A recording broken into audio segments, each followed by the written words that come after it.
Hello बच्चों, DElEd second semester math के class में आप लोगों का बहुत बहुत स्वागत है। और आज मैथ के क्लास में हम लोग ये 4 क्वेश्चन पढ़ने वाले हैं जो परीक्षा के लिए तो बहुत ही उपयोगी है और साथ साथ इतने अच्छे तरीके से हम लोग पढ़ेंगे, इतने अच्छे से हम समझेंगे कि बस कभी भूलेंगे भी नहीं। तो प्लीज़ पूरा देखें और ऐसे आप समझेंगे कि ऐसा कभी आपने पढ़ा ही नहीं होगा। तो प्लीज़ देखते हैं और चलते हैं क्वेश्चन की तरफ। पहला क्वेश्चन क्या कह रहा है आपका? पहला क्वेश्चन क्या कह रहा? पहले क्वेश्चन का सॉल्व करते हैं। कह रहा एक धन पूर्णांक 4x - 6 के ठीक बाद वाला धन पूर्णांक ज्ञात कीजिए। धन पूर्णांक 4x - 6 के ठीक बाद वाला धन पूर्णांक ज्ञात कीजिए। तो हम पहले लिख देते हैं धन पूर्णांक। धन पूर्णांक कौन सा है? दिया गया धन पूर्णांक कौन सा है? 4x - 6 ये दिया हुआ है।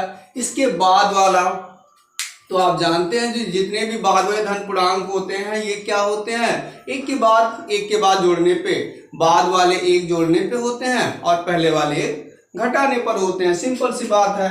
अतः इसके बाद वाला धन पूर्णांक, बाद वाला धन पूर्णांक क्या होगा? ये 4x - 6 है, इसी में +1 कर दीजिए। जब एक जोड़ देना, बाद वाले में एक जोड़ना रहता, बाद वाले में एक जोड़ना होता है और पहले वाले में घटाना होता है बस। तो क्या बन जाएगा? ये 4x तो ठीक है, अब -6 है और +1 है तो माइनस के पास बड़ी अंक है और प्लस के पास छोटी अंक है, तो माइनस के पास बड़ी अंक है इसलिए माइनस लिख देना। फिर बड़ी अंक में से छोटी अंक को घटा देना है। 6 में से 1 जाए 5। तो इस तरह से इसके धन पूर्णांक 4x - 6 के बाद आने वाला पूर्णांक 4x - 5 होगा। ये पहले प्रश्न का सॉल्यूशन हो गया। अच्छा, दूसरा प्रश्न देखते हैं। दूसरा प्रश्न क्या कह रहा? दूसरा प्रश्न क्या कह रहा आपका? दूसरा प्रश्न क्या कह रहा? दूसरा प्रश्न है क्वेश्चन नंबर 2 का सॉल्व। क्वेश्चन नंबर 2 का सॉल्व कर लेते हैं। क्या कह रहा? 15 सेमी भुजा वाले वर्ग से 5 सेमी भुजा वाले कितने वर्ग काटे जा सकते हैं? कह रहा 15 सेमी भुजा वाले वर्ग से 5 सेमी भुजा वाले कितने वर्ग काटे जा सकते हैं, ऐसा कह रहा। तो 15 सेमी भुजा वाले वर्ग से, तो जैसे देखिए मान लीजिए आप ऐसा क्या कर रहा, जैसे मान लीजिए 15 सेमी भुजा का कोई वर्ग है। वर्ग कैसा है? 15 सेमी भुजा वाला है। मान लिया ये 15 सेमी ये है और ये भी 15 सेमी ये है। 15 सेमी भुजा वाला वर्ग है। अब इससे 5 सेमी भुजा वाला कितना वर्ग काट सकते हैं? मतलब कि 5 सेमी लंबाई, 5 सेमी चौड़ाई, मतलब 5 सेमी वाले कितने वर्ग काटे जा सकते हैं, ये पूछ रहा है। इसका मतलब ये हुआ, सिंपल सी बात है, बड़े वाले वर्ग के क्षेत्रफल से, बड़े वाले वर्ग के क्षेत्रफल में छोटे वाले वर्ग के क्षेत्रफल से भाग दे देना। अभी फटाक से वर्गों की संख्या आ जाएगी। तो कह सकते हैं कहेंगे बड़े वाले वर्ग की भुजा, बड़े वाले वर्ग की भुजा 25 है, अच्छी बात है। और छोटे वाले वर्ग की भुजा कितनी है? भुजा हो जाएगी 5, छोटे वाले वर्ग की भुजा होगी 5। तो इस तरह से आप बताइए क्या बन जाएगा? वर्गों की संख्या क्या करना होगा? अरे भाई, बड़े वाले के क्षेत्रफल में से छोटे वाले के क्षेत्रफल को भाग देना। अतः बनने वाले कुल वर्गों की संख्या क्या होगी? वर्गों की संख्या बड़े वर्ग के क्षेत्रफल में से छोटे वर्ग के क्षेत्रफल से भाग देना है। बड़े वर्ग का क्षेत्रफल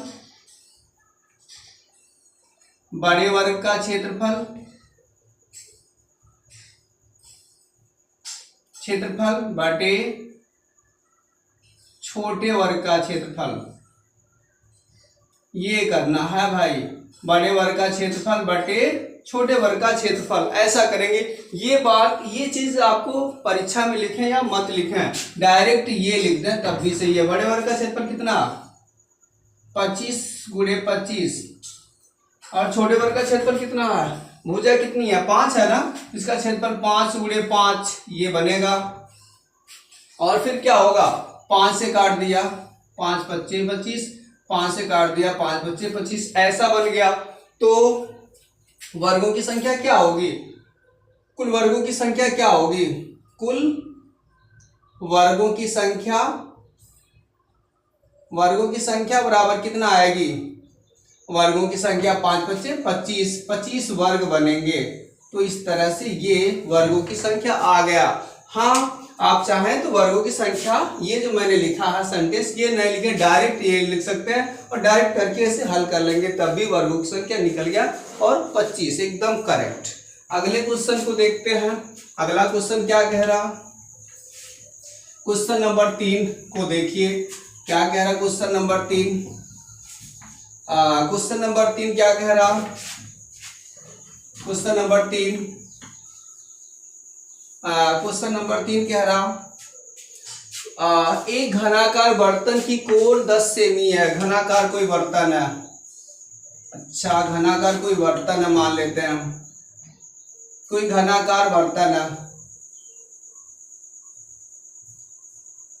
घनाकार बर्तन है, कोर 10 सेमी है, मतलब 10 सेमी इसकी भुजा है, इसकी भुजाएं 10-10 सेमी की है। आपको फिगर बनाए या मत बनाए, परीक्षा में फिगर बनाने की जरूरत नहीं है, ऐसे मान लीजिए समझाने के लिए मैंने बनाया।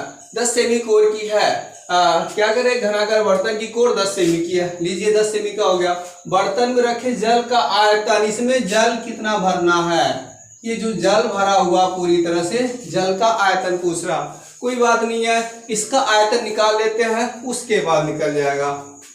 तो सॉल्व क्वेश्चन नंबर 3 का सॉल्व नंबर 3 हो जाएगा, क्या हो जाएगा, घनाकार बर्तन की कोर,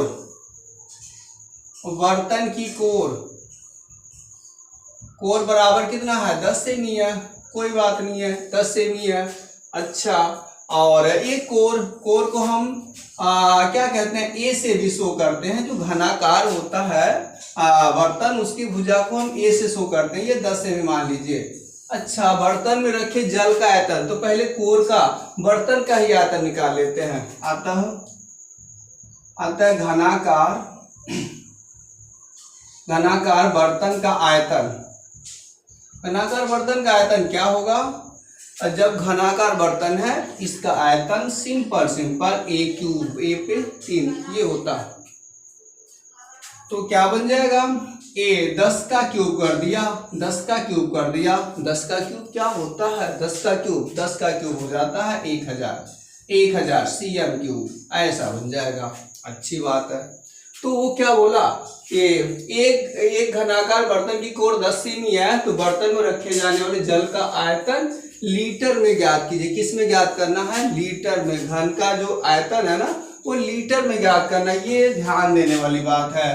तो लीटर में मात्रा ज्ञात करनी है, तो फार्मूला होता है, ये सूत्र होता है 1 लीटर बराबर क्या होता है, 1 लीटर बराबर होता है 1000 घन सेमी, 1000 cm³ खुद ऐसा होता है, क्योंकि 1 लीटर बराबर 1000 घन सेमी खुद ही होता है। तो लीटर में, ये तो घन सेमी में मान आया उत्तर, लेकिन वो लीटर में पूछ रहा, तो 1000 घन सेमी बराबर 1 लीटर, इसलिए यहाँ पे डायरेक्ट आप लीटर लिख दें बस। ये रखे जाने वाले बर्तन का आयतन ये हो गया, तो क्या जल का आयतन आता है बर्तन में रखे जल का आयतन कितना, लीटर में कितना हो जाएगा, 1 लीटर ही हो जाएगा। और लीजिए ये आपका सॉल्यूशन आंसर। ठीक, उम्मीद करते हैं ये सारी चीजें समझ में आ रही होंगी। अब अगले क्वेश्चन की तरफ चला जाए, क्वेश्चन नंबर 4, और दैट इज लास्ट क्वेश्चन, यही अंतिम क्वेश्चन है।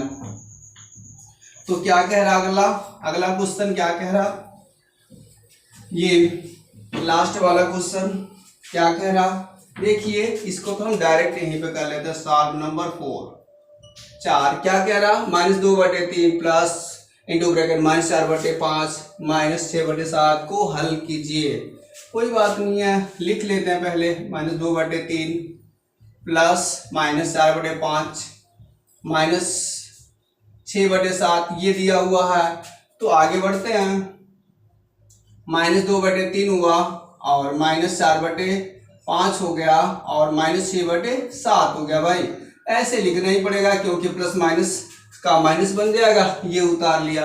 अब यहाँ सिंपल भिन्नों का जोड़ कह रहा, भिन्नों का जोड़ कह रहा है। एक काम करते हैं, यहाँ पे हम माइनस कॉमन ले लेते हैं। माइनस कॉमन ले लिया तो बचा क्या, 2/3 और प्लस 4/5 और प्लस 6/7 ऐसा बन गया। अच्छी बात है, यहाँ तक पहुंच गए।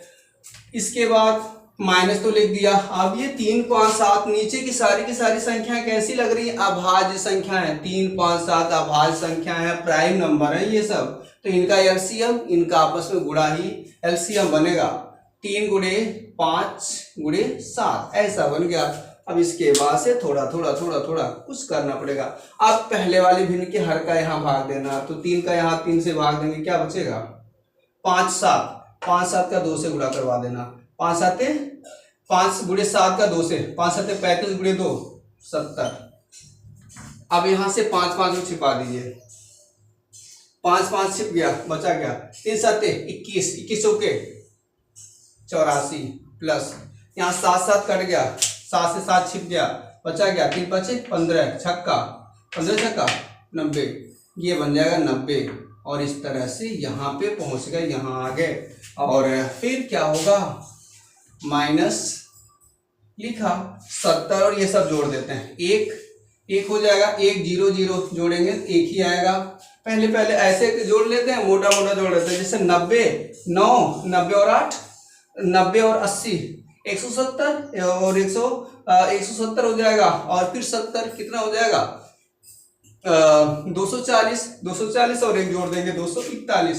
तो ये इतना बन जाएगा, यहाँ पे ऐसा बन जाएगा। कहीं कुछ तो गड़बड़ तो नहीं हुआ। 35 ये 5 पहले 2 70 है तो ठीक है, यहाँ 5 से कट जाता है। 21 चौके 84, सॉरी 21 चौके 84 के क्या हो जाएगा, 5 से 5 कट जा रहा है आपका। 5 से 5 को हमने छिपाया तो क्या बच रहा, 5 से 5 को छिपा दिया। 7 21 चौके 84, मैं 81 लिखा हूँ केवल, ये गड़बड़ कर दिया। फिर ये बन जाएगा और प्लस ये 90 हो जाएगा, इतना हो जाएगा। अब कितना होगा, ये आसानी से जोड़ देंगे आप तो 244 आ जाएगा। माइनस लिखा, -244 हो गया और बटे इनका गुणा 3 5 15 7 3 5 15 7 105। तो इस तरह से ये आपका आंसर। तो आज बस छोटा सा वीडियो आज का कंप्लीट होता है। तो चैनल को सब्सक्राइब करें और वीडियो को लाइक भी करें, जिससे आगे आने वाला हर वीडियो आप तक पहुंचे। तो आज के लिए बस इतना। जय हिंद।